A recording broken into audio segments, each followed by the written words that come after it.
let's talk about crime scenes.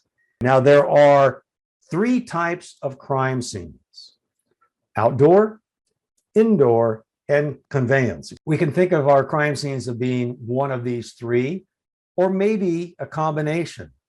And so for each type of crime scene, we need to be aware of their limitations or their unique things. So here's an outdoor crime scene, and we have a couple of CSIs and a detective, and they are looking at cartridge cases where all of those numbers are. And each one of those is an individual item of evidence that is photographed and collected separately. So what about these outdoor crime scenes? Well, there are some issues with outdoor crime scenes. They're most vulnerable to loss, contamination, and damaging effects on physical evidence in a short period of time, especially if the crime scene is not properly secured. You end up with people entering your crime scene that should not.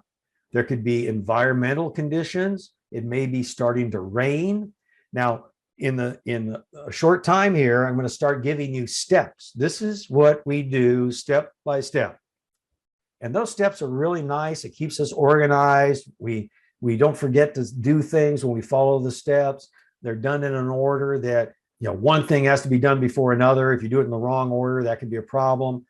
But when it comes to an environmental issue, like it's starting to rain, if you've got a footwear impression out there outdoors and it's starting to rain, are you going to go, well, that's later?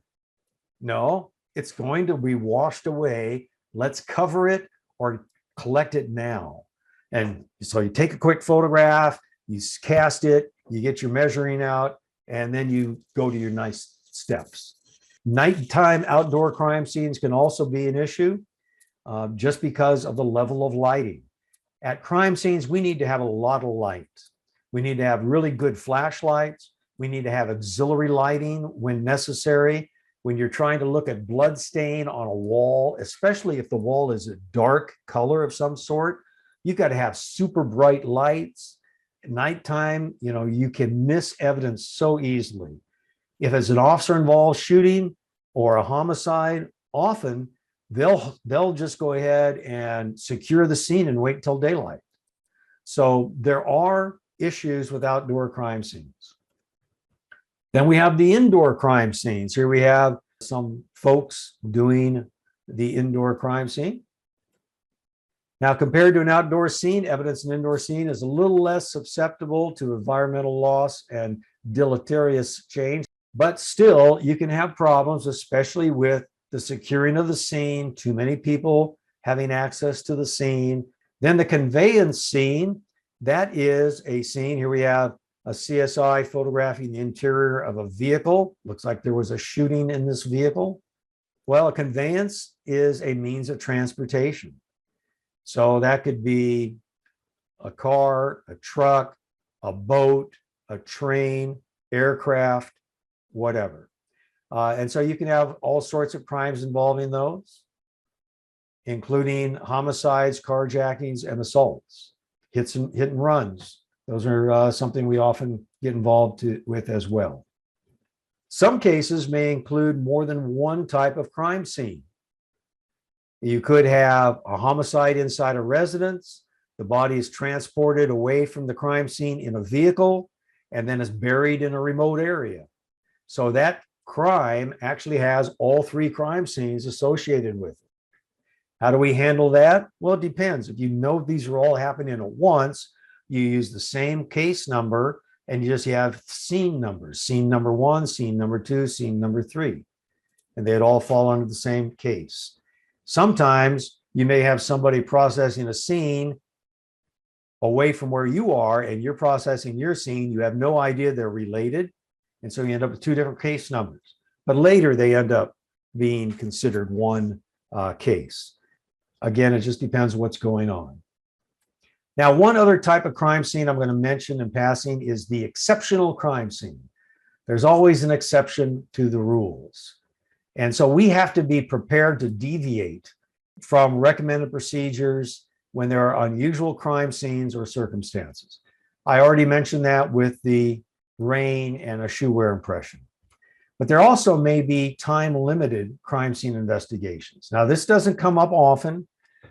The best scenario and what normally happens is, here's your crime scene, take as long as you need. And that's it. There's nobody telling you, time out, you're done. You would do it until it's done. Some crime scenes can take days to complete. It depends on the agency and the scene, perhaps, as to how they handle a scene that lasts more than one shift. So let's say you're working day shift and you've been working this crime scene and now it's time for you to go home. Well, maybe there's a swing shift. Do you then turn your crime scene over to a new CSI? Some agencies do that.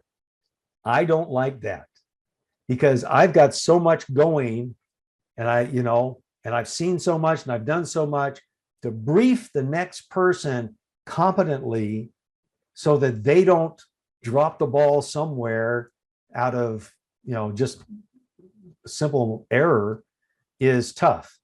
So what other agencies do is they say, okay, you can work a maximum of this number of hours, you're on overtime.